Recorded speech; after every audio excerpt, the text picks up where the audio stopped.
The story of the descent of Kabbalism from its older foundations is in itself a rather interesting and intriguing account.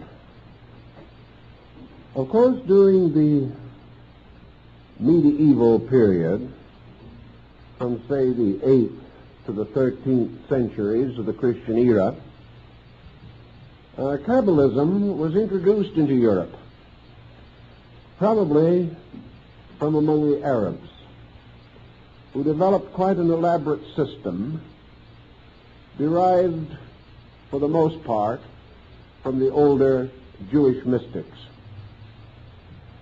After the Renaissance, the Kabbalists became an intellectual group. They had some distinction and were counted as scholars of importance. Their rising sphere of religious influence, to the degree that this began to affect the interpretation of the Torah, or the law, resulted in some mild persecution and considerable ridicule. Both the persecution and the ridicule came principally from Orthodox Jewish people, who felt that a heresy was arising in their midst, inasmuch as many elements of lore and metaphysics came into the Kabbalistic pattern and might be regarded as producing the same effect then as some pseudo-mystical work might produce in modern Christendom. By the 15th or 16th centuries, Kabbalism had really reached its maximum sphere of influence. By this time, it had attracted to itself quite a number of learned Christians. And these scholars became not only faithful interpreters of the Jewish writings, but began to interpret them in terms of Christian religious philosophy. There is no doubt that the principal church theologians of the Renaissance period were influenced by Kabbalism, and it was even taught in some of the Christian theological seminaries.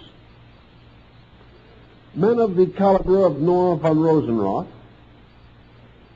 devoted their lives to the study not of the Kabbalah in its transcendental or magical sense, but in its philosophical meaning, sensing that somewhere in this compound was valuable and practical knowledge.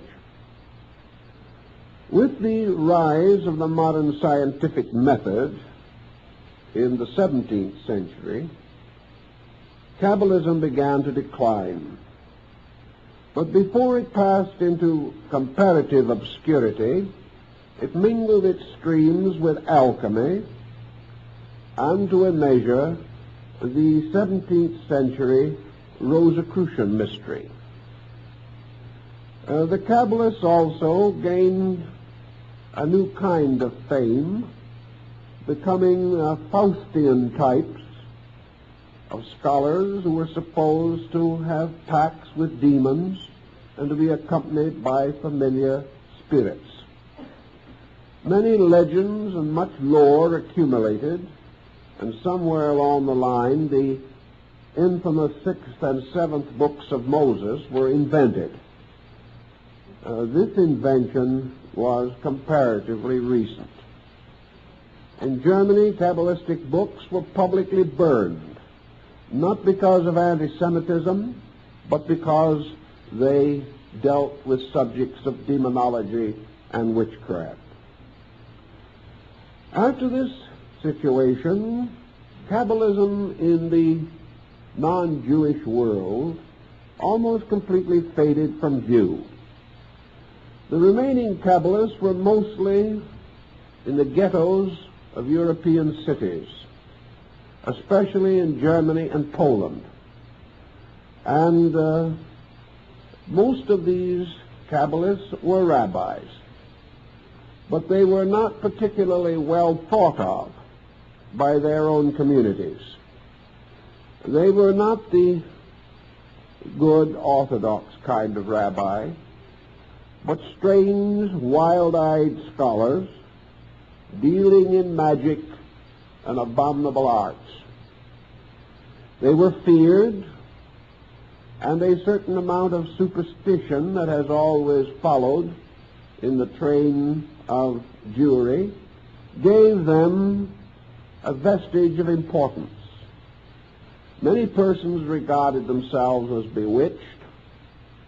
Many kinds of magic were practiced in a time when these practices were held to be valid, and when some Jewish magician found himself hopelessly involved in either a genuinely magical or a psychologically metaphysical situation from which he could not extricate himself, he would usually quietly seek out one of these ancient scholars for help and perhaps for delivery from possession by an evil spirit. This situation continued mildly and faintly up to the 19th century. By this time, the entire subject was more or less considered as extinct. Not much was heard about it. We know there were still scattered scholars, a few enthusiasts struggling to preserve what they held to be an ancient, authoritative revelation. But with the rise of modern science, the younger men, both among the Jews and the Gentiles, found little interest in these abstract theories about creation. They were inclined to follow in the ways of Darwin and Huxley and Spencer and explore the new materialistic universe that was unfolding around man. By the last quarter of the 19th century, however, certain reasonable doubts had arisen as to the completeness and adequacy of the scientific position. Science was answering many questions, but it was causing more questions than it could possibly answer.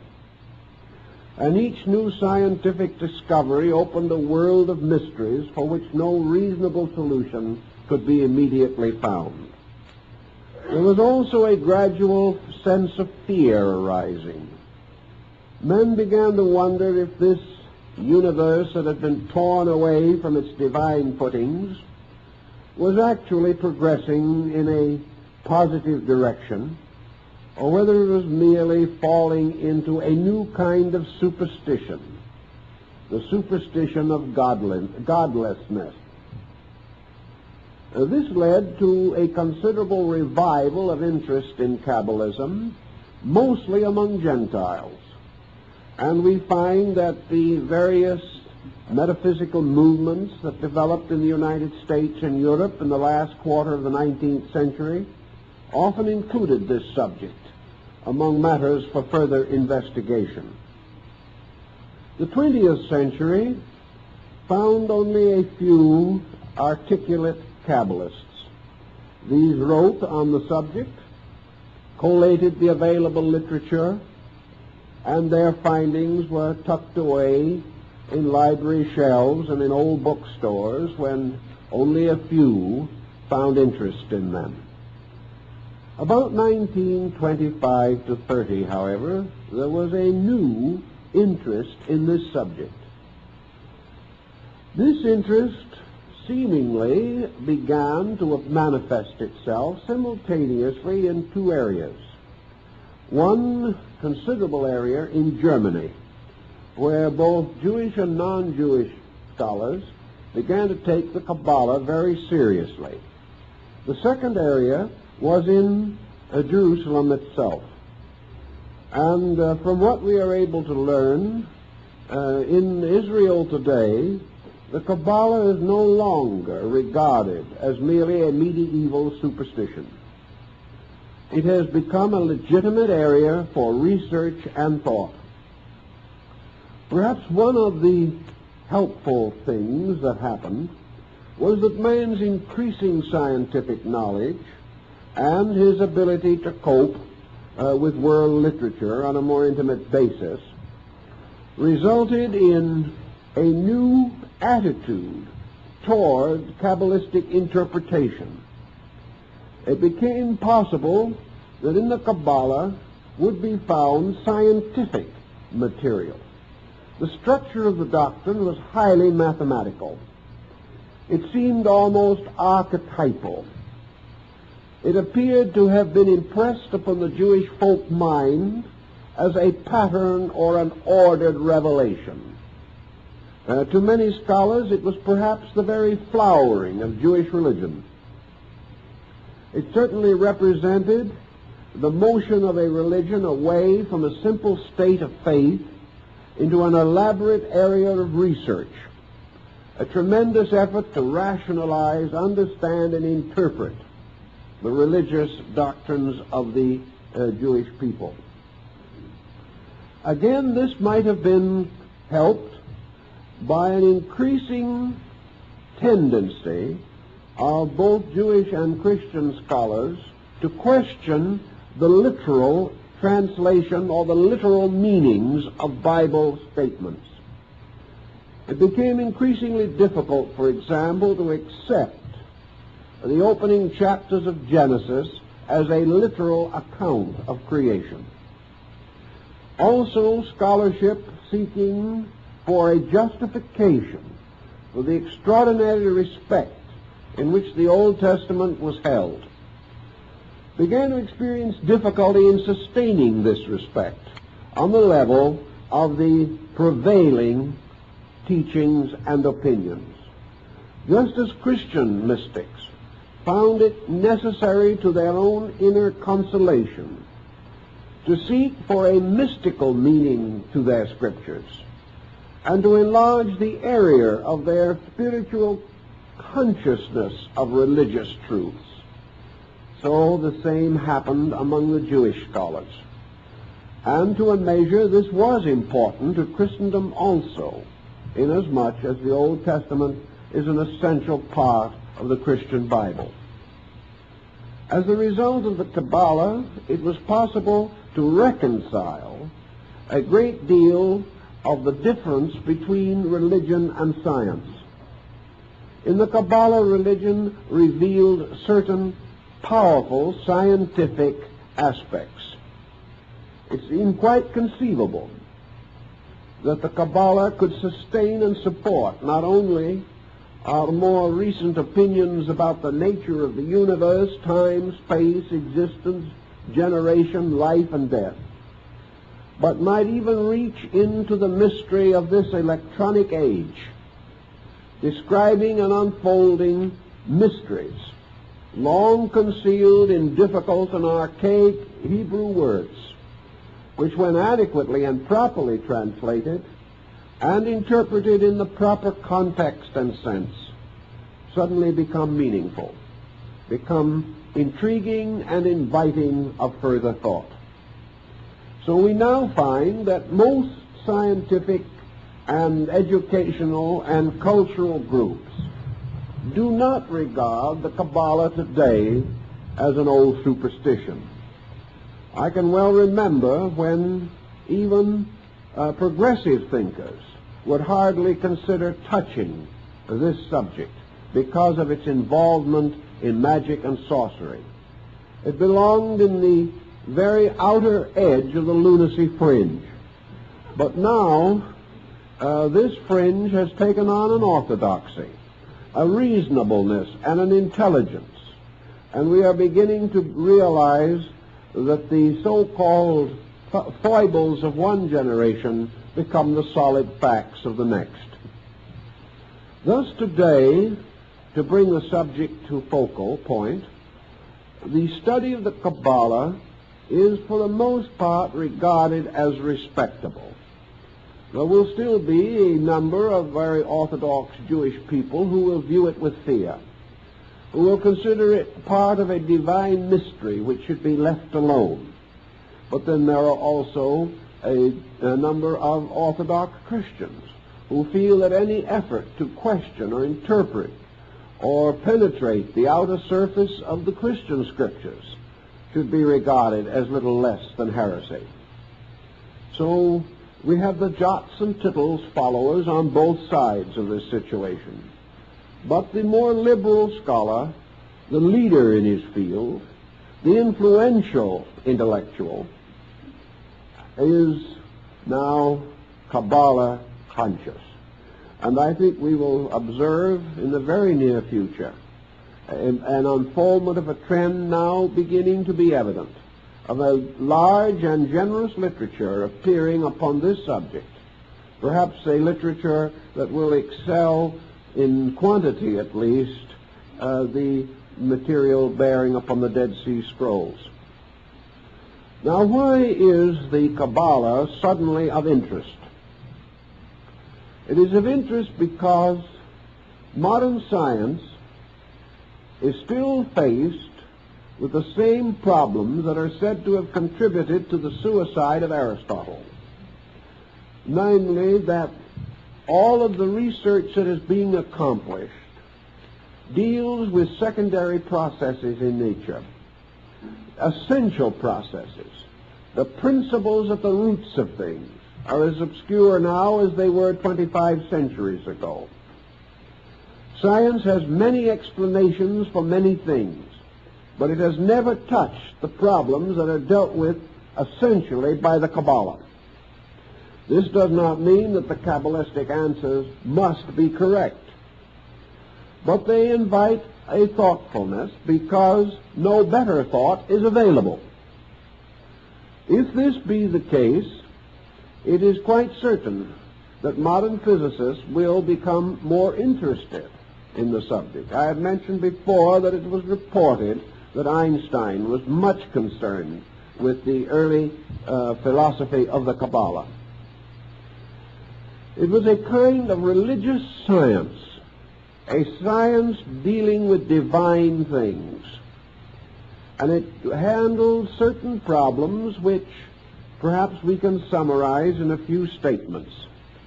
First of all, the Kabbalah, together with most religious beliefs, moved upon the assumption of an eternal God, a being in all things sufficient, an essence, principle, or power enduring and sustaining itself by itself throughout all time and space.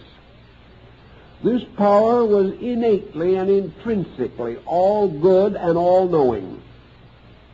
It was absolute and in its authority, and before the face of this one there was no other.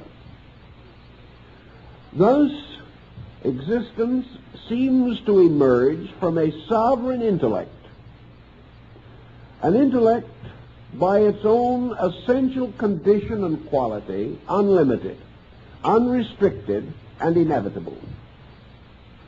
So the Kabbalah asks a very simple, direct question that many others have asked, a question with which Plato and Aristotle both struggled, a question which has disturbed St. Thomas Aquinas just as much as it perturbed Socrates.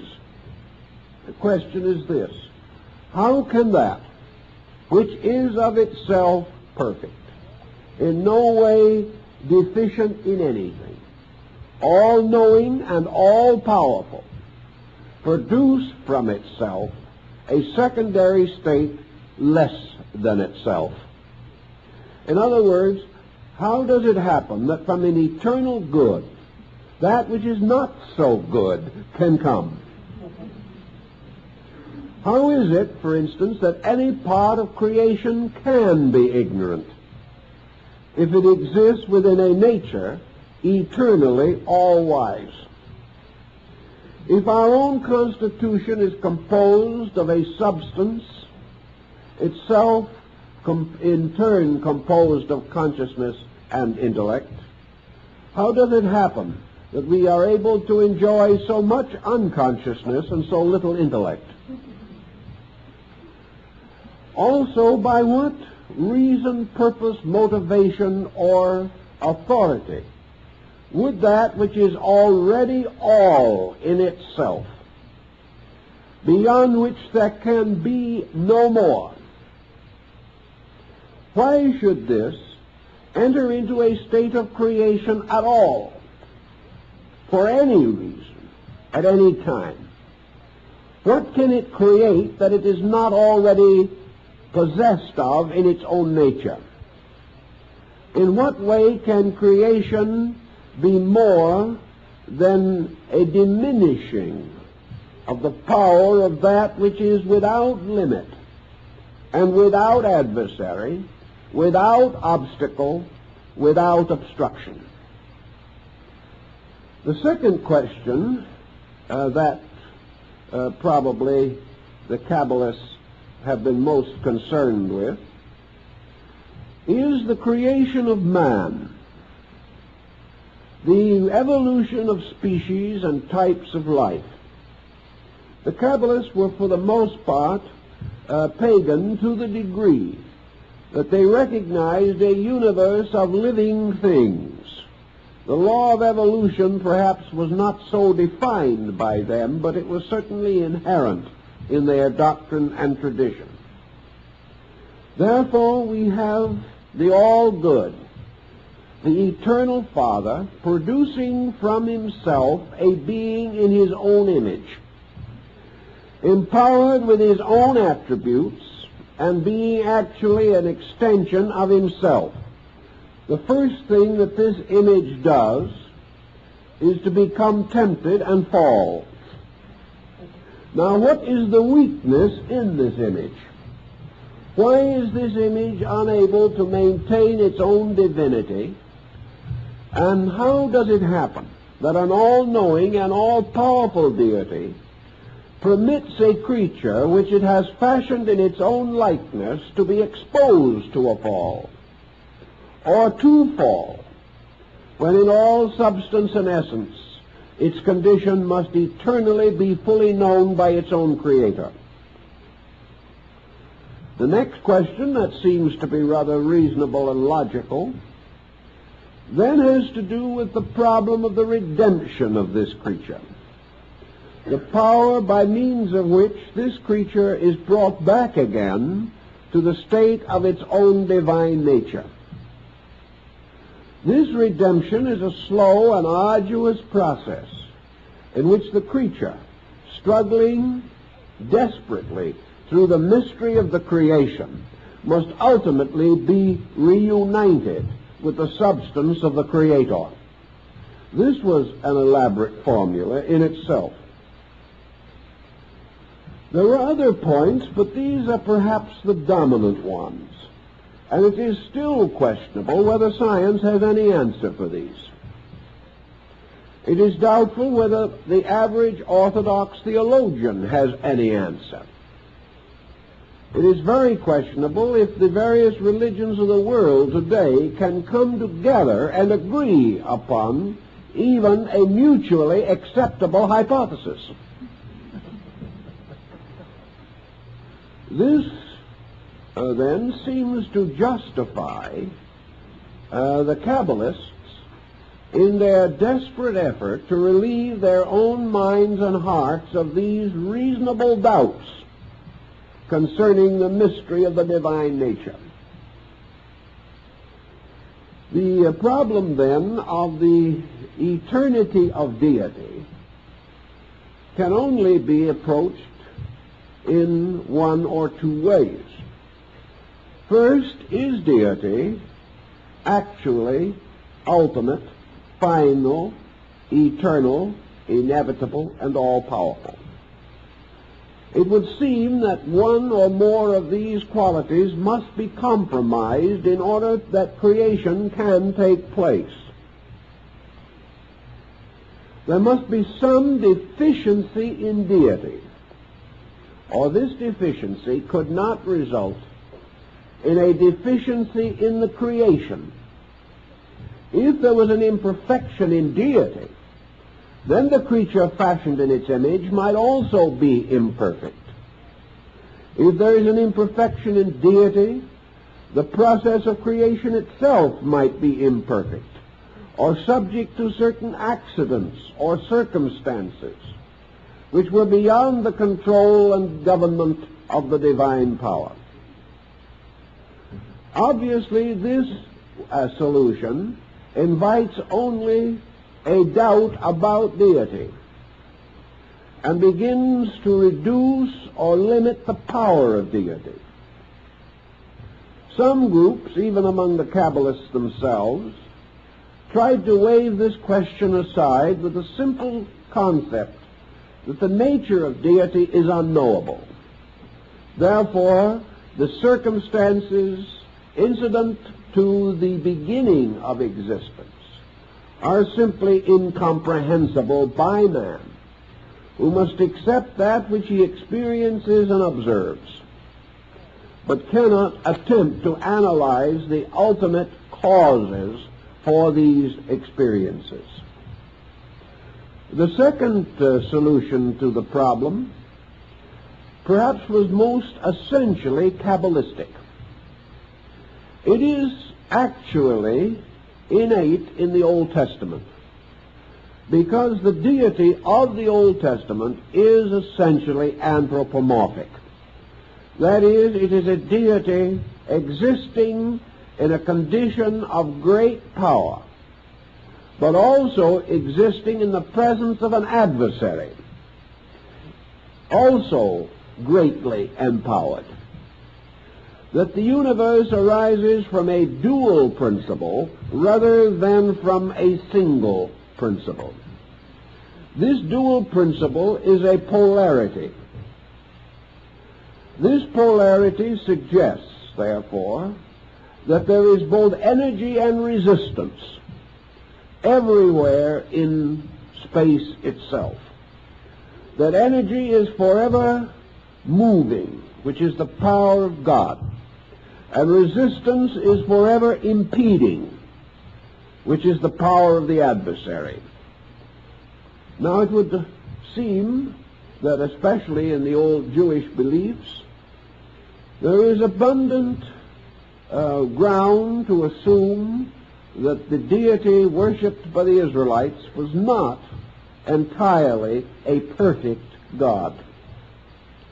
Yet this deity was gradually advanced, not only in Jewish mysticism, but later in Christianity, to a condition of total paternity, total fatherhood over the entire creation.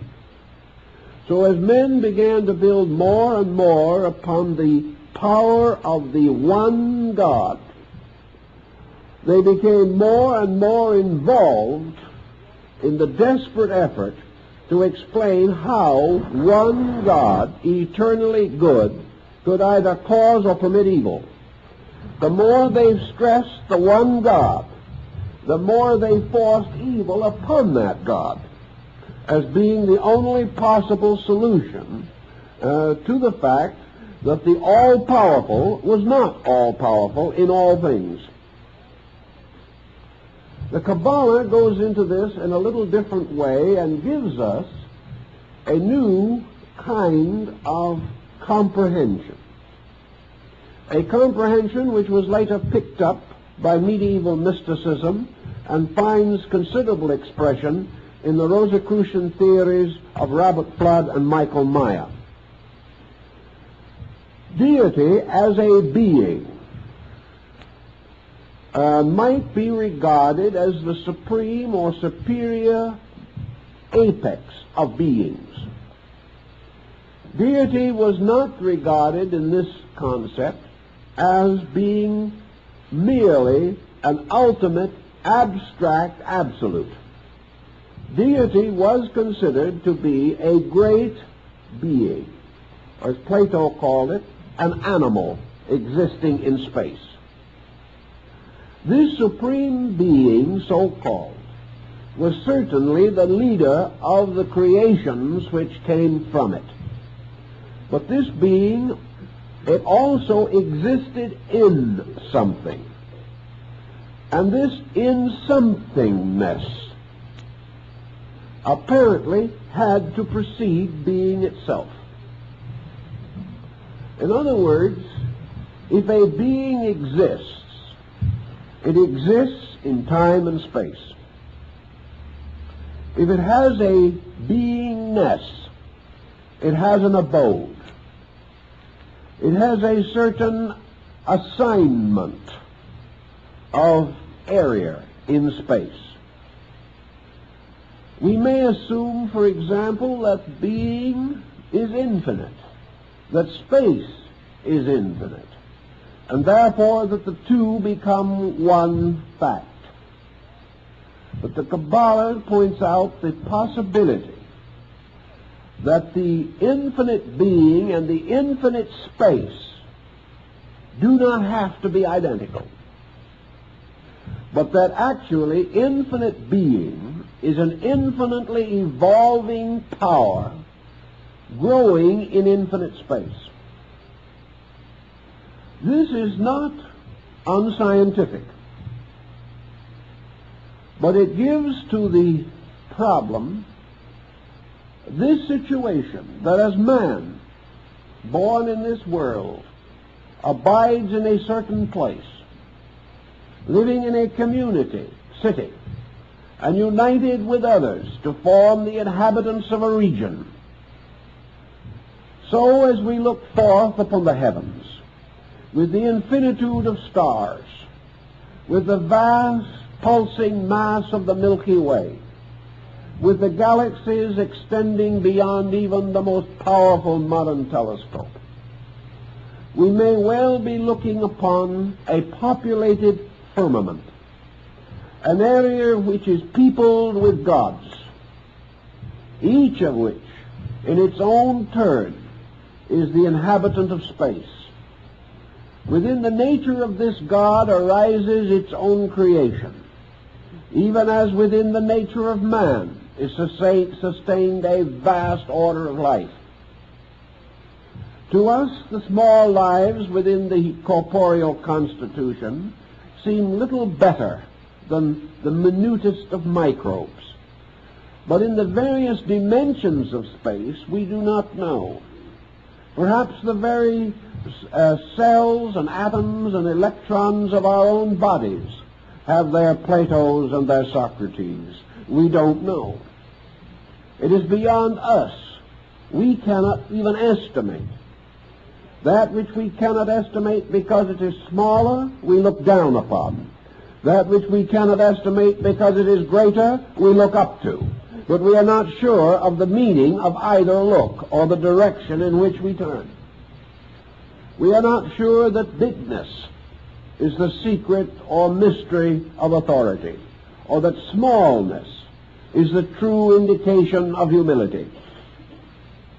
These factors may be completely arbitrary, created by our own minds, and having no meaning or existence outside of the intellectual processes of the Homo sapiens. This, then, caused the Kabbalists to contemplate a very interesting thought. If deity and all the great heavenly beings whose wings filled with eyes are the very stars of space, this magnificent creation, this Merkaba of righteousness, this chariot of mystery, this creation all exists within something. Now we can proceed by Aristotle's process of regressive evasion to come to the simple conclusion that the only answer is that our God lives in a greater God, this in a greater God, and so on until our inquiry is exhausted, but nothing is answered. The Kabbalists did not feel, however, that this was exactly true. From my researches in the subject, I believe that they felt that there was another kind of existence apart from being. Now, this might get us into trouble with Parmenides and a good many other classical thinkers. And so all we can do is blame the early rabbis working by their oil lamps. Is there something that has an existence apart from being? The possible use of two terms might explain this or give us working language. This may have little to do with the dictionary, but it may be useful for us in the next 3 or 4 evenings. And that is to define or divide or differentiate being and existence. Now, we can do this in a rather simple manner. Being certainly suggests a creature, a being of some kind.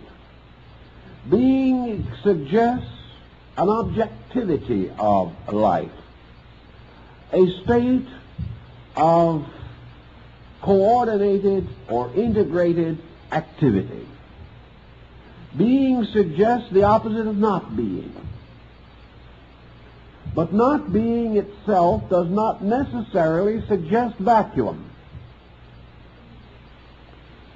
Not being suggests a state in which a not beingness may have its own natural condition. This we will term existence. For existence does not necessarily suggest God, but being can, especially if it is capitalized. So the Kabbalah seems to tell us that in the beginningness of all beginnings, being rested in existence. This existence came into manifestation as being.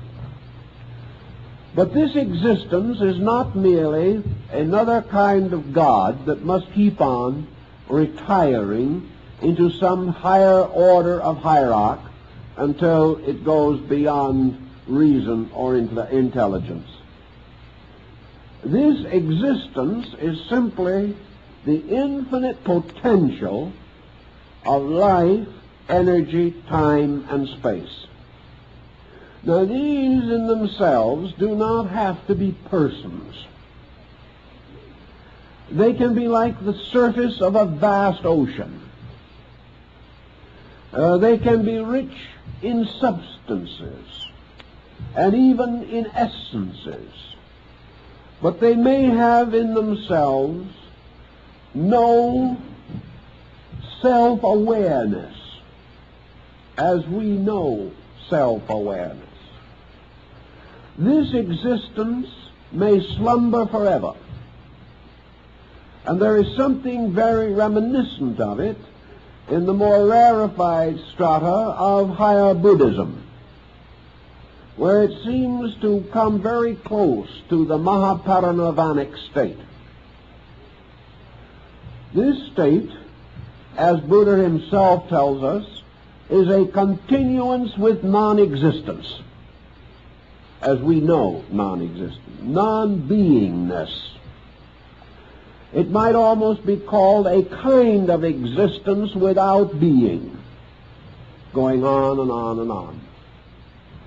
Now, this in itself doesn't solve too much, but perhaps it gives us a kind of wedge. And this brings to our attention some of the earliest speculations of the Kabbalists, as set forth in the writings of Rabbi Akiba, and later the writings in the medieval period of Isaac the Blind. This essence-ness, like the ocean, cannot be regarded as a god. Even the Greeks had to create an ocean deity and give him domain over the seas. The deity ocean was not identical with the physical substance of ocean. But what was it that dwelt forever? Not as a being, but in existence, indivisible from it, innate in it, continuing through it. Something that had its authority from the infinite beyond the infinite. Something that was old before gods were fashioned. Something that goes on like the strange antiquity of race, so that all men are descended from an old line that goes back to a dawn which cannot be measured. And in the Kabbalah, that which exists in the substance of existence, apart from being, was called Torah. Now in Torah we have usually the concept of the law. We are of the opinion that the term Torah should be applied to the Pentateuch, the first 5 books of Moses, and sometimes the 6th volume. Not, however, the 6th or 7th book which I just mentioned. This Torah, to the Kabbalists, therefore, was nothing more nor less than the absolute, immutable law of existence. A law which both gods and men must obey. A law from which even the creating power could never escape. For it was no more possible for the Creator to fashion a universe outside of law than it is possible for a chemist in a laboratory to make an experiment succeed if it is contrary to the laws governing that experiment. Thus the law becomes, to a sense, existence. The law is not a person, nor an intelligence as we know it, but the intrinsic, inevitable pattern in energy. It is something which we all must use. It is something that is present in every compound to integrate that compound. It is not the life in the compound, but the pattern determining the fact of the compound. This law can be, and sometimes was, considered to be equivalent to the will of God. But according to perhaps some schools at least, the will of God was only the obedience of God, by means of which deity moved only according to that law, by means of which all motion, movement, or existence must be regulated. This law, then, was the tremendous sleeping giant. This law was in everything. But in all these substances, it was not a consciousness, but an archetype. It was not necessarily a being any more than an architect's drawing is a being. It was a vibrant, inevitable process inherent in energy.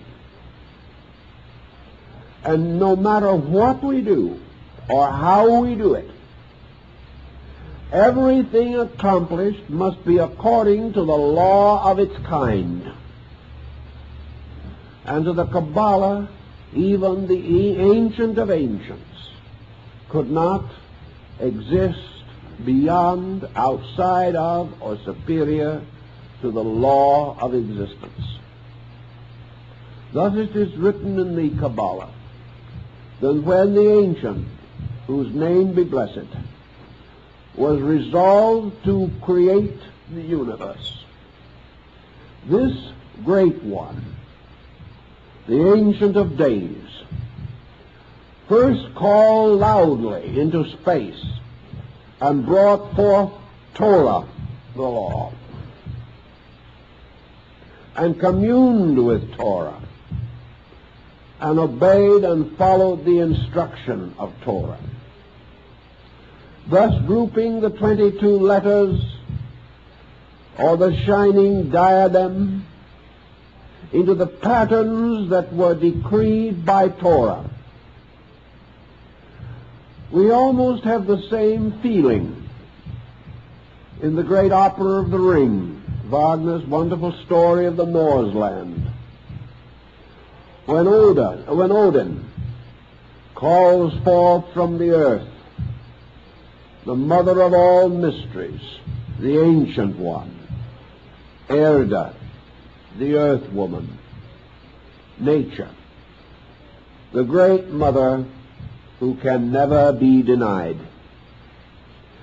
In the opening section of the Kabbalah, therefore, when the Ancient One called forth Torah, it is written that he spoke to her. Therefore, in this context, Torah becomes the mother of mysteries.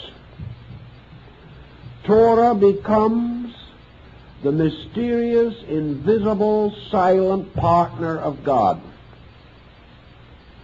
And it is Torah that reveals to deity the maximum of its powers and prepares or ordains for it the processes and procedures which it shall follow.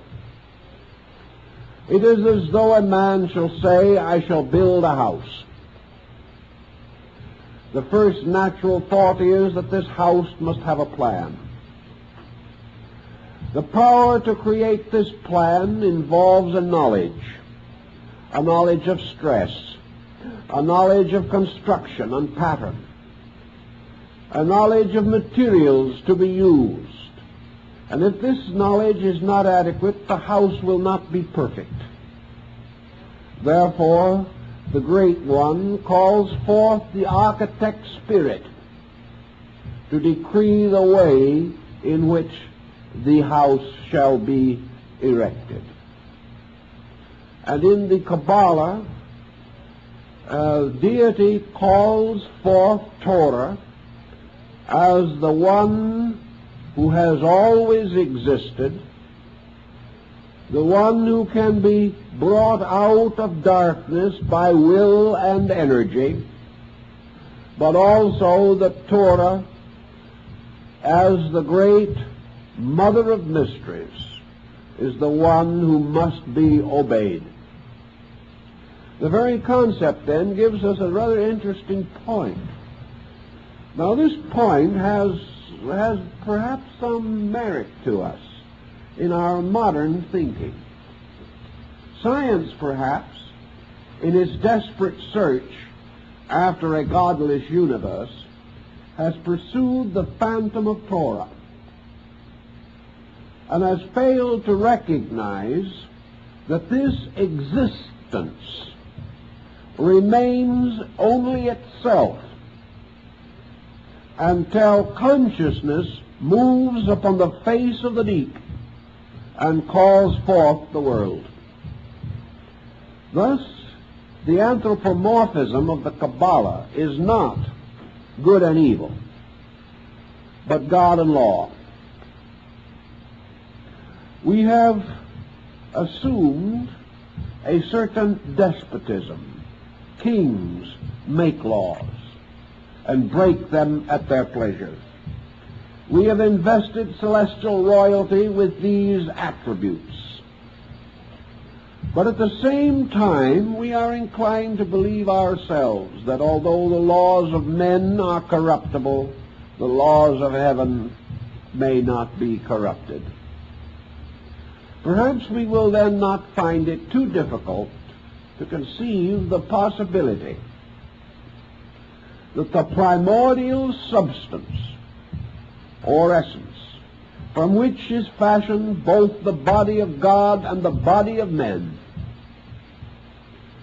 has its own rules by which this fashioning must take place, and that these rules are not imposed by an outside will, but are Zen-like. They are the effortless efforts of space. They are that in which there is no need for consciousness. For consciousness is not necessary for the continual motion of the law in its own nature. Consciousness is only necessary for an exceptional motion of law, or the adaptation of law to a particular purpose. The river flows from the mountains to the sea, like the Yangtze, mother of waters. The motion of this river to the Chinese was an eternal fact, and was much like law itself. But the Chinese, recognizing by degrees the power of law, began to make use of the current of the Yangtze. They put little wheels in the water to be turned by the current, and with these wheels they gained a certain power to turn other wheels and stones and grind grain.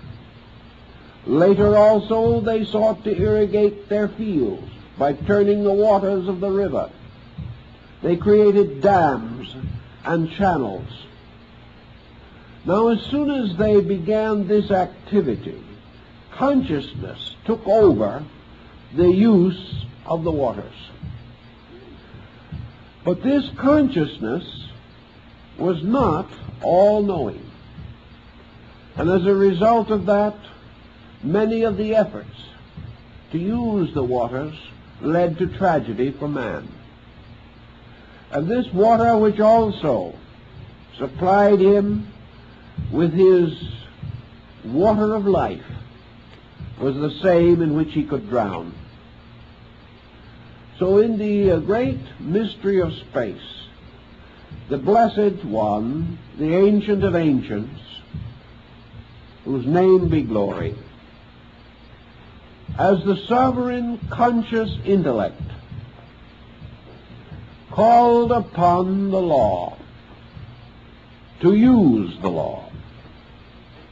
And the law, in its symbolic sense, made a covenant with the Ancient of Ancients, and said in substance, not verbally, but in principle, obey my rules, and I will make you the greatest of the kings of the world.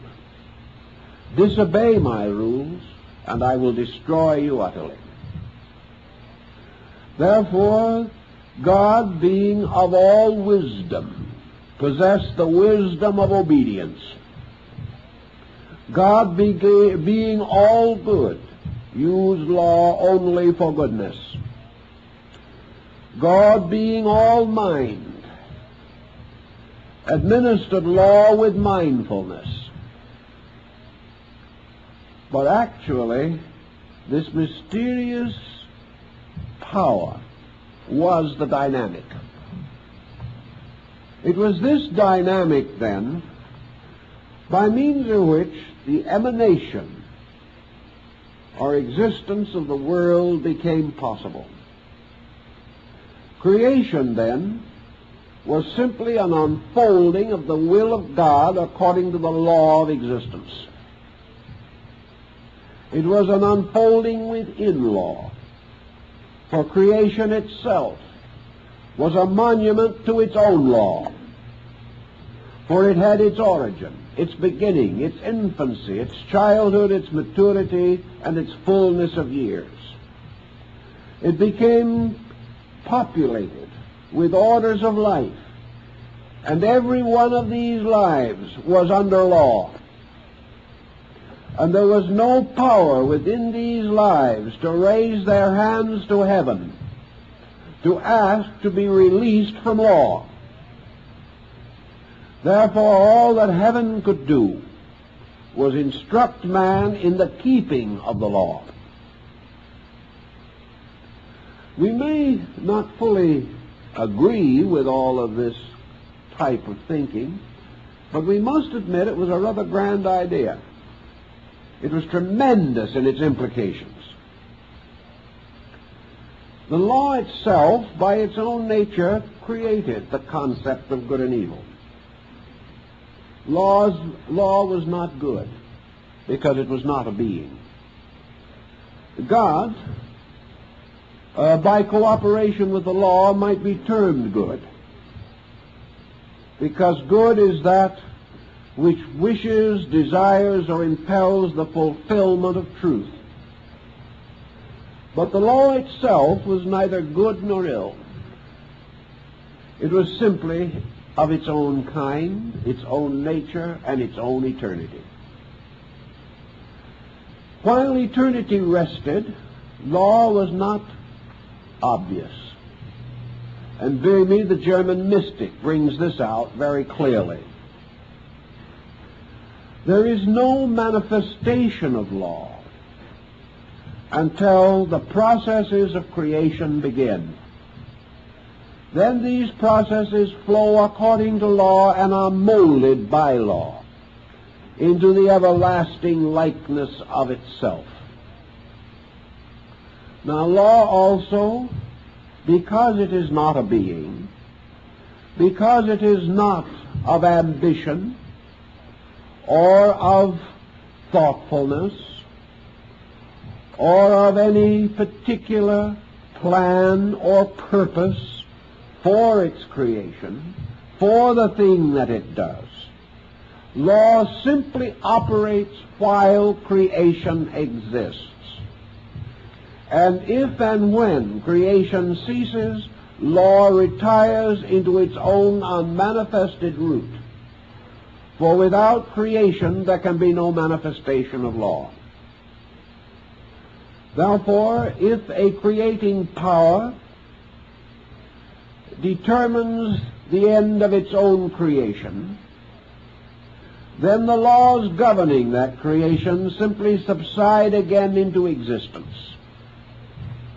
The creation cannot exist without law, but the law cannot be knowable without creation. And law in an uncreating state is simply silence, the eternal expanse of unconditioned potential. In the Kabbalah, this concept of space law was held to be feminine. And perhaps in this sense of the word, the average ardent feminist of today will not object to the usage as being detrimental. This is no disparagement. Actually, it seems to tell us that even God must obey, that this eternal mother principle is therefore supreme in space. Now, why would we assign this concept to a maternal polarization? Obviously because the existence of existence itself sets forth the area in which a creational process can occur. And so the veil of space hides within itself one half of the Torah. One part of the law is always revealed and the other part is concealed. And even the Ancient of Ancients was not permitted to see the hidden half of the law. Again, like Odin in Nordic mysteries, who was not able to read in the works of the Norns and the Fates the mystery of his own destiny. Torah rising became, so to say, the bride of consciousness. They were united in a strange, mystical, magical betrothal. And out of this union there came forth the radiant power of a new being, inwardly invested in law, outwardly invested in glory. And this new being now stood triumphant as the great archetypal androgyne, the father-mother, the Ishvara of the Hindus, the one who was able, therefore, to create totally from itself, because it had already united within itself the two great polarized attributes of space, being and existence. Torah also plays another interesting part in the story of the Kabbalah.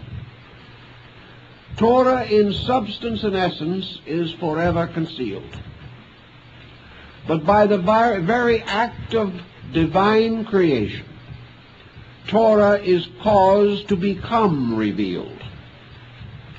Therefore, that law which in its substance is hidden is in its manifestation revealed through all creational procedure. Thus one may behold the veiled form of Torah in the mountains and in the oceans and by the shores of the sea. Torah is shown to us in the turning of the wheels of industry, in the building of our great institutions, in the laws of policy and statescraft.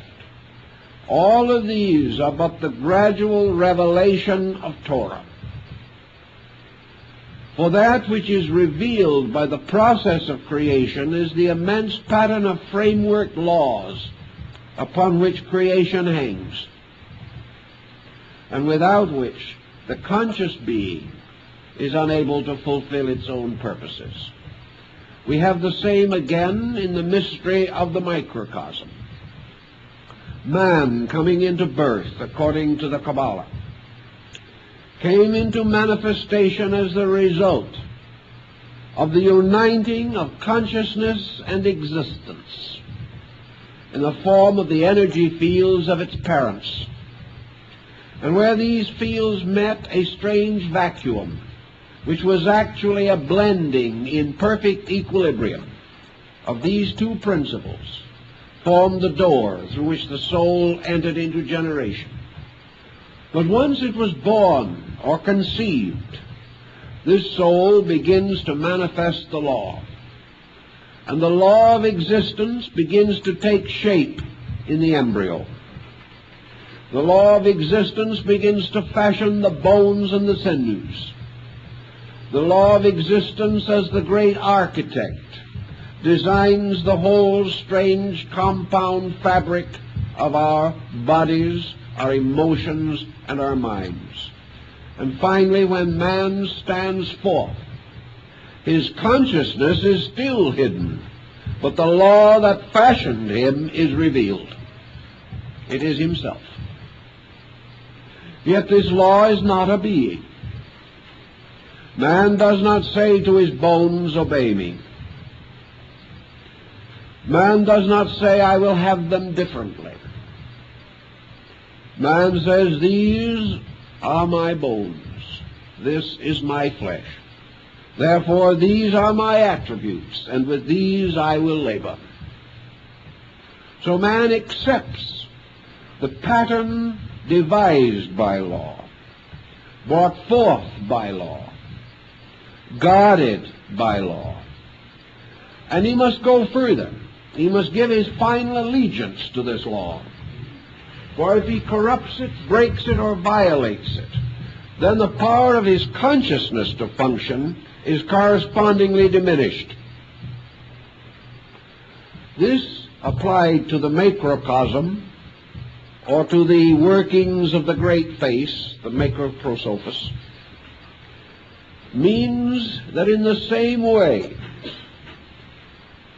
divine consciousness may labor through the body which it has fashioned, but in its labors it must protect the laws of that body. For if consciousness does not protect the body, it loses the power to express itself in this area or field of manifestation. So even the power of will must obey the law of the inevitable. And the struggle between will and inevitable might almost seem to be the struggle between evil and good. For finally the law must be good, and that which conflicts with it must be the evil. From this point, it is not entirely impossible to conceive of the struggle between will and the inevitable. It is possible to understand the rebellion of the angels and the pride of Lucifer. And it is also possible to understand the establishment of Michael as the psychopompus of the armies of heaven, the hidden God of Israel. For Michael was the archangel of the law, a form of the great power that was gradually and inevitably to be revealed in the nature and substance of Metatron, the angel of the face. In this same mystery, then, Torah, or the Great Mother, finally becomes revealed in that all parts of things which are of themselves organic or functional or arise from compounds which in nature are dissolvable and must be sustained by will and law. This mysterious existence becomes even more than the rainbow of Noah, a symbol of a covenant.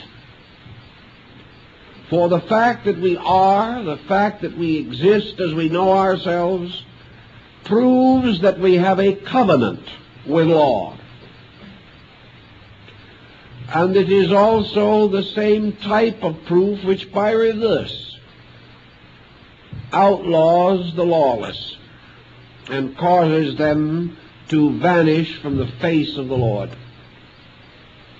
When, however, the law is carried forth in glory, not a glory luminous because it is constantly emanating visible splendor, but glorious in the sense that it is not necessary, as Lord Bacon says, for God to convince man by extraordinary means, inasmuch as the most ordinary means are themselves sufficiently magnificent. This concept, therefore, is that the glory of the Lord, or the glory of the law, is made manifest in all things. It is present everywhere. It is present in the growth of the tree and the rising of the sun. No exceptional glory is necessary that the law may be revealed. But the revelation of the law was given its own symbolic form. And when Torah, the mother of mysteries, had become invested in the eternal and inevitable forms of things, in the infinite diffusion of the evidences of law, everywhere operating, everywhere uniting in a wonderful symphony of coordinated purposes, when this glory strikes upon the consciousness of the mystic, when he is suddenly filled with the wondrousness of it, it is then said that the glory becomes Shekinah. and that the mother of mysteries is known before the face of the world as the mother of splendors. And the Sefer HaZohar, the book of the splendors, is therefore the book of the splendors of the glory of the Shekinah, the splendors of the revelation of the law, the revelation of the silent mother at the root of life. Now, if we realize this interpretation of the Shekinah, we shall know why it stood as a column of smoke by day and a pillar of flame by night, and how it led the children of Israel out of bondage across the mysteries of the Red Sea and finally to the Promised Land. The glory of the Shekinah was the covenant, the proof that the way of Israel was the way of righteousness, and that the children of Israel were obedient unto the Lord. This glory of the Shekinah, according to the medieval Kabbalists, is peace among the peoples of the earth. It is the good crop rising from the ground. It is fertility, the laughter of children. The Shekinah is faithful men, not only bending their heads in prayer, but bending their backs side by side in the service of each other and the common good. The glory of the Shekinah is that peace, order, tranquility, by means of which is revealed that that people have kept the law. Therefore, happiness is a form of the Shekinah's radiance, reserved for those who have fulfilled the doctrines which are of old. If, however, man breaks his covenant, then the Shekinah's glory fades, and man wanders in darkness and in the desert of waiting, and he knows not where to go, for the face of the Lord is turned from him, and he dwells in evil. This symbolism, while again it is rather a poetical extension of ideas, suggests more meat than might first appear. It suggests a relationship in life between the individual who plays now the part of God and the inevitable with which he is surrounded and to a large degree permeated. That man is truly not a free agent, nor was God. Both God and man have a power of limited determinism, and this power gives to each the right to use the law, to use this infinite supply, which corresponds very strongly in the early symbolism of the building of the everlasting house, as a strange and wonderful reminder that Solomon, the Lord of Israel, played the part of the great Jehovestic God, and the mysterious friend, Hiram, king of Tyre, who joined him in this undertaking, symbolizes the mystery of the concealed pattern, the Torah, whereas the architect of the temple was the revealed law, moving into objective manifestation and building the house according to the law. So the great one of antiquity, the ancient face, built the house of existence in existence, built the house of his own being according to the law. And because it was built according to the law, it was acceptable before the law, and the living God dwelt therein. This concept therefore points out several important situations of which I think Buddhism adds a certain clarifying note. Actually, law is in the ultimate superior and in its own nature totally suspended. Then in the Kabbalah we can understand why even the Great One, the Holy of Holy Ones, could demand nothing of the law, but could only entreat it, could come to it only requesting a favor. And the law, rising before the face of the Ancient One, did not reveal her face even to God, but spoke from the strange veils that concealed her nature, and her voice was as an oracle. And she said unto the Ancient of Ancients, "It is not meet nor seemly that a great king should be without a kingdom." This was the statement of the law. And by the power of the law, therefore, the Holy One was empowered to bring forth his world, to set forth his generations, much as in the story of the Greek creation myths of Hesiod and the Orphic theology. Therefore, with the sanction of the law, the Great One brought forth his kingdom.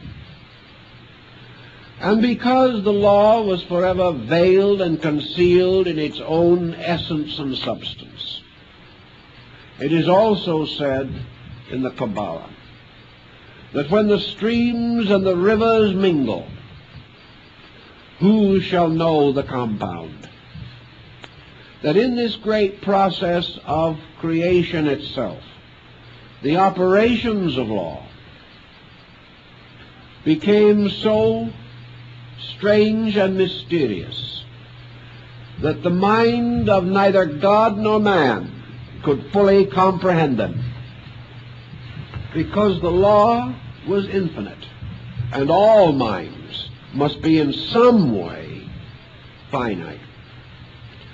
The law was infinite, and even consciousness, because it was consciousness, could not be unconsciousness, therefore could not be complete.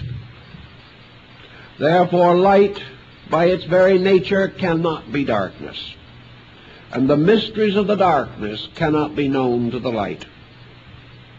For wherever the light goes, it hides the darkness from itself.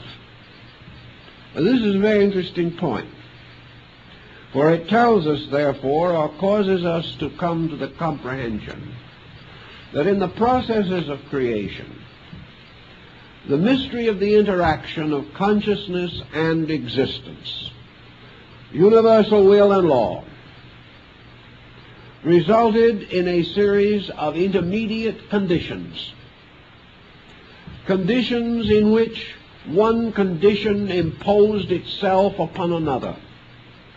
The attributes of one law impinged upon the manifestations of other laws, and there arose a vast net of lawfulness. This net was not evil, but it was the strange interweaving of infinite law in its infinite manifestation. And this strange and wonderful interweaving brought with it a strange complexity in which life itself could not quickly untangle the threads of this snarl of cosmic process, so that even man today, where the analogy is always brought back to man in the Kabbalah, that man himself, though of the greatest righteousness and of most saintly nature, even Moses himself, could not in all things keep the law.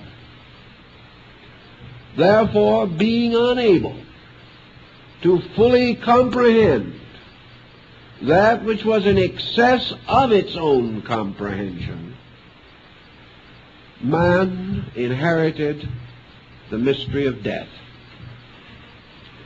For death is merely the ultimate incapacity of the conscious being to achieve an absolute harmony with the eternal pattern. Thus all things, by falling short of the law, fall short of their own survival or of their own continuing existence. And through their falling short of their own perfection, they are therefore subject to the infirmities of imperfection. And this is no reflection upon either God nor man, but the simple insistence of the Kabbalist that both gods and men are laboring with an infinite that is ultimately unknowable. But that this infinite, instead of being a person hiding knowledge, or a being suppressing its own good, is a vast network of available energies by means of which creating powers on all levels, whether a God creating a universe or a musician writing a song, all these things come out of this infinite reservoir of potential. But there is no being that knows the end and substance of this reservoir. Therefore, there is no being that can absolutely and certainly and infallibly determine the ultimate purpose of law. This is concealed within its own inevitable nature, and its veil no man can raise. The path of virtue in the Kabbalistic way of thinking is therefore the path of gradually increasing intelligent cooperation with law. It accepts the absolute autocracy, not of an arbitrary deity who hardened Pharaoh's heart, but of a principle beyond which there can be no appeal, the absolute existence with law co-eternal with and in itself. This, then, out of law is the infinite productivity. All forms emerge from law. All patterns, devices, structures arise from law. Both the body of God, which is creation, and the body of man, which is the microcosm. Because, therefore, this existence is the womb of all things, it is the great mother. For all seems to come forth from her, and abiding its time returns to her again. Most ancient peoples had this belief, and they regarded the mother principle not merely as negative or matter, but as the infinite world-bearing existence, within which the seed of conscious being was sowed and brought forth the vast majesty of the cosmos. Now, what does this have to say in terms of modern thinking? Do we have hold of anything that might be valuable to us? Is there a reason, for example, why we should differentiate between atomic energy and God? Is there any reason to assume that this vast exploration of space has as its ultimate end the discovery of a being, or has this exploration for its assumed end the realization of the dramatic archetypal pattern of inevitables by which all things are governed?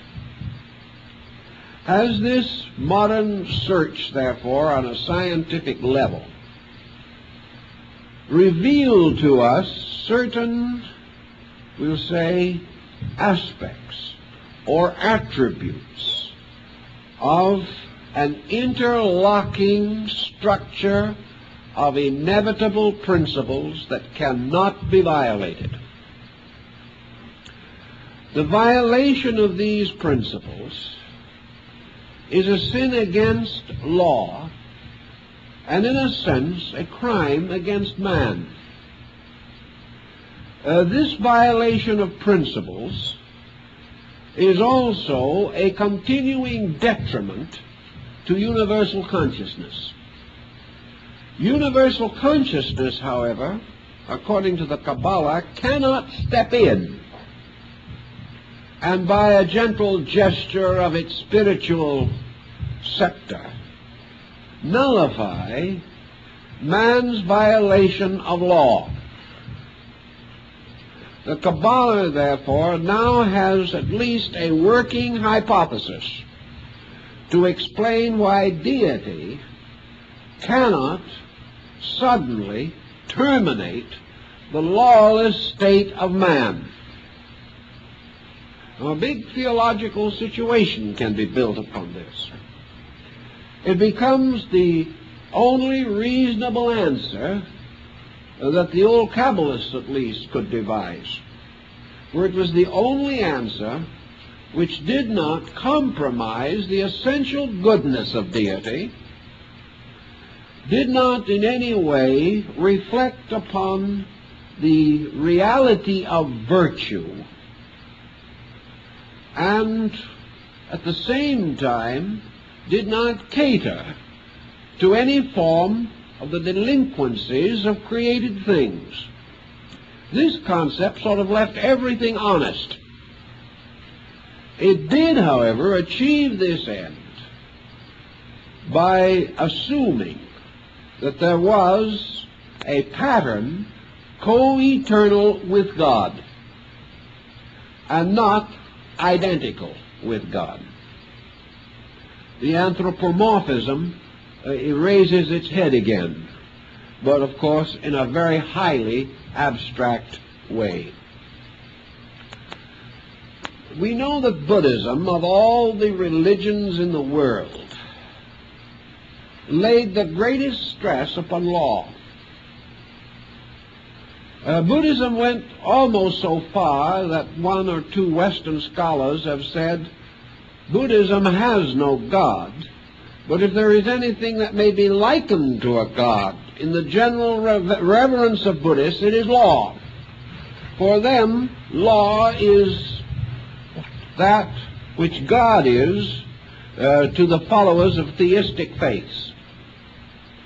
Buddha made a great point of the complete and total obedience to law.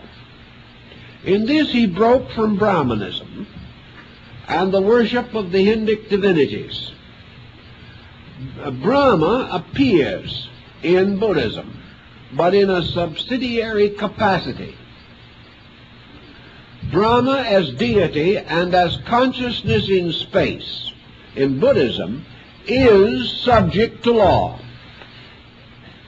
which of course is an interesting phase of Eastern religion. But ultimate release is not found by pleasing God, but by obeying law. Only in this obedience can truth be achieved. But the byproduct of the obedience to law is that deity is glorified and made satisfied. Therefore, man adds to the glory of God by obeying the law. This would be very similar to the Kabbalistic position.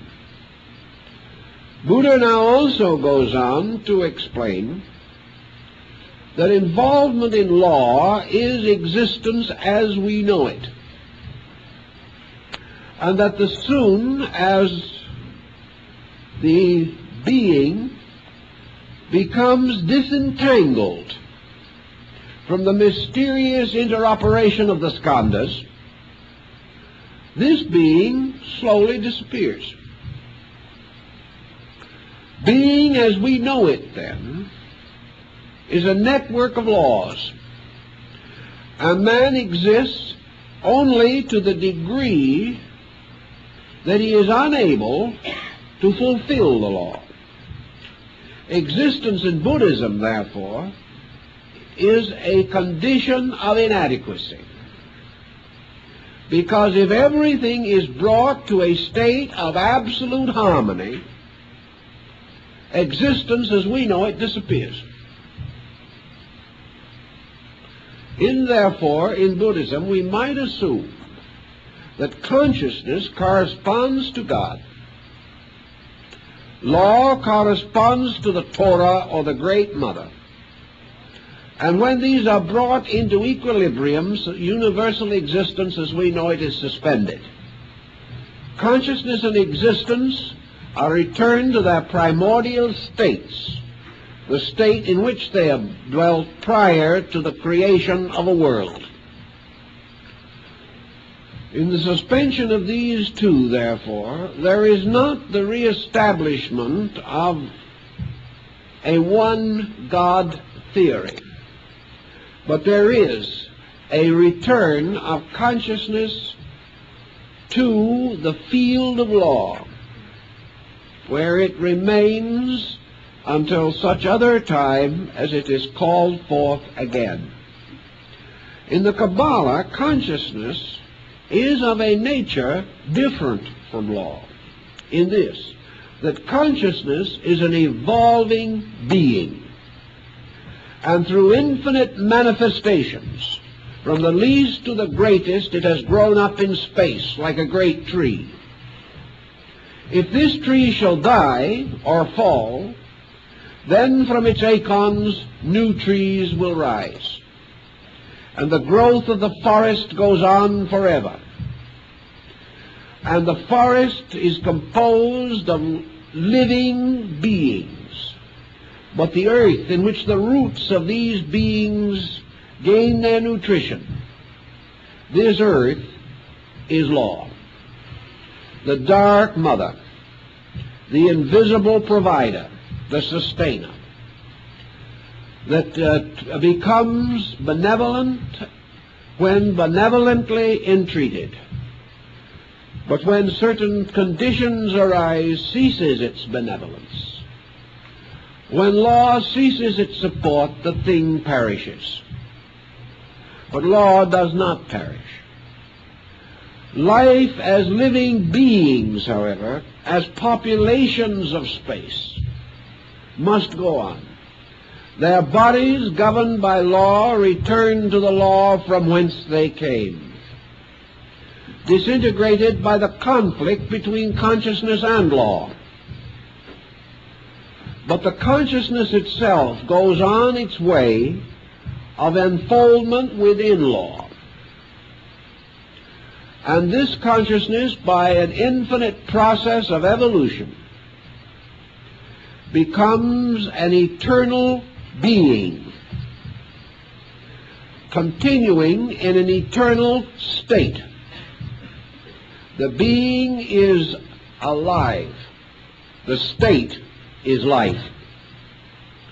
And this difference might offer a number of escapes from some of the scientific dilemmas of our day.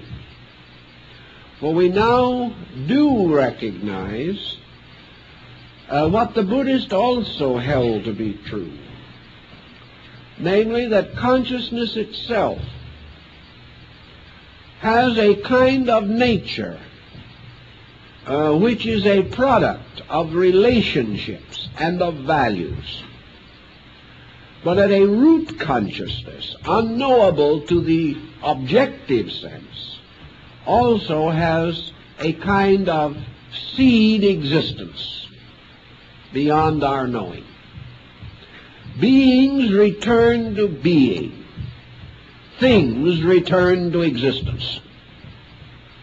Now, everything is composed of beings, and every being is invested in things. The pattern is immensely complicated and involved, but the separation of forms by the various decays and disintegrations of existence is merely the clarification of basic classifications. Existence claims that which it engenders. Being calls for that which it gave. Therefore, all existence returns to the principle of existence. All living things to the principle or being of living things. In primitive times, our remote ancestors described this situation as return to God and nature. And in the funeral service we say that we return to the earth that which belongs to the earth, and to God that which belongs to God. This, however, was not the full meaning in the ancient commentaries of the rabbis. For to return something to the earth was to return it to the support, to the substance, to the great matrix, to the firmest and most enduring of all things. And in their speculations, the Kabbalists sought to reverse the form or pattern of the world.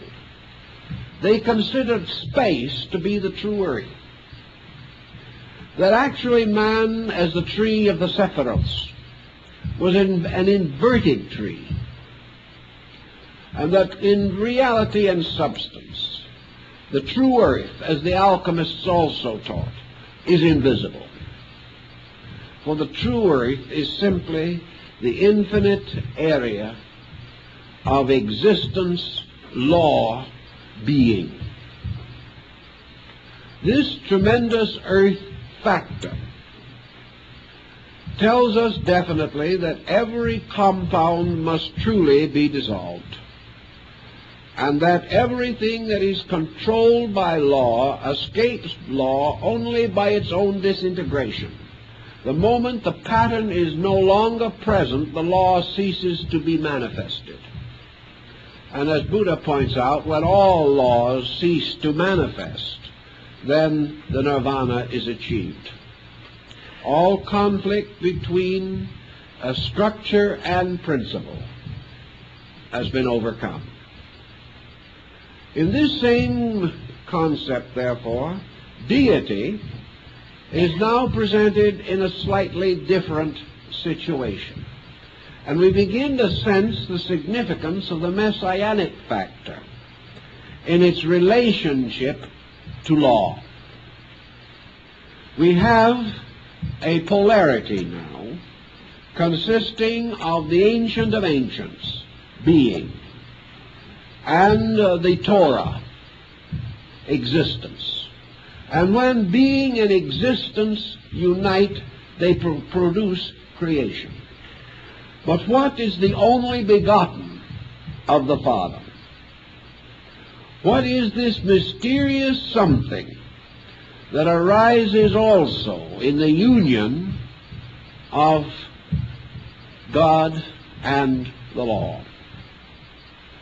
In all the Greek and other classical schools of philosophy, there was this mysterious being corresponding in the Sephirothic system of the Kabbalists with the point of Death, where the vertical and horizontal bars of the tree cross.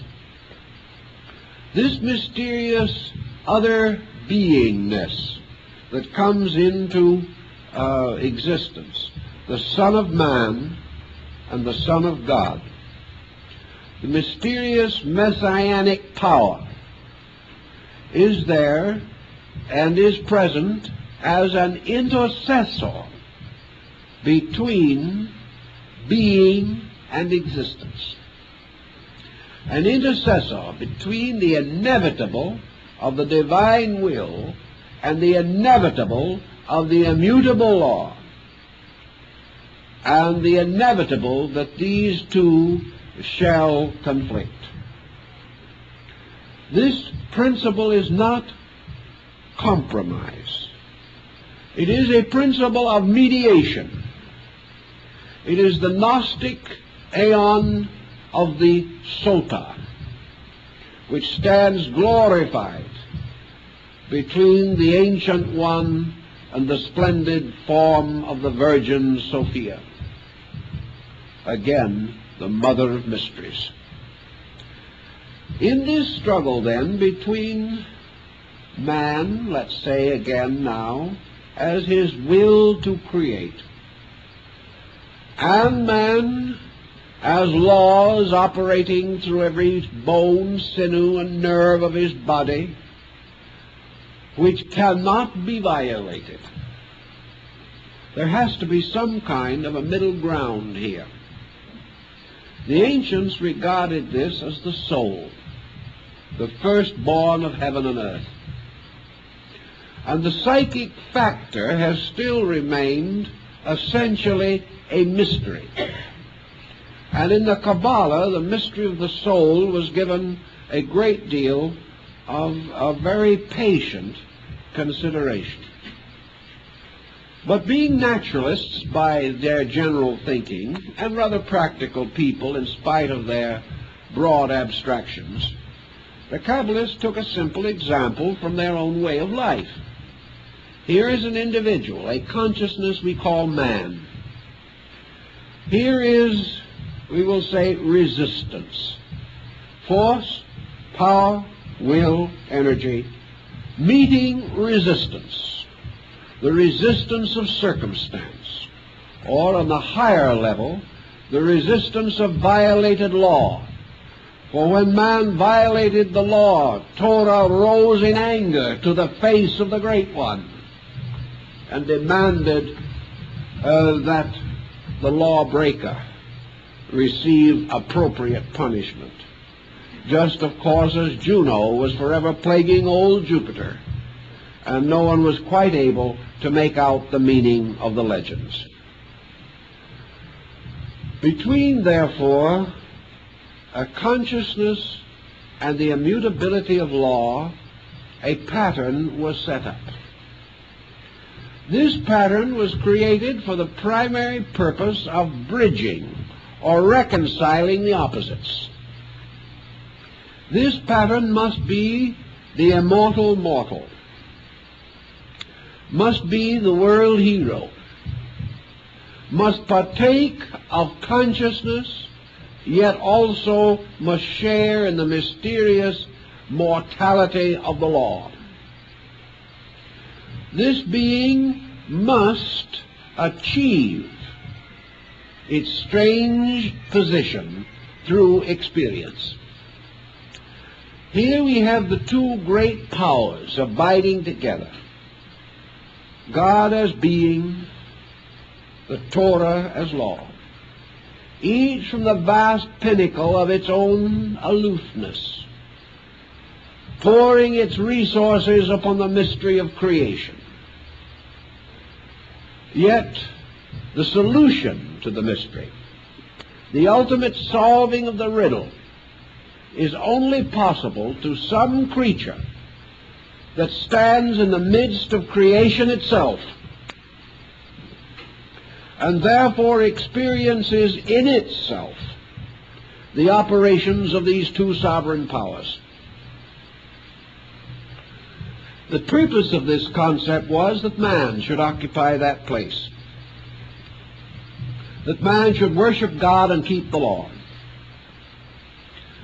In this sense, however, a kind of archetypal man was devised.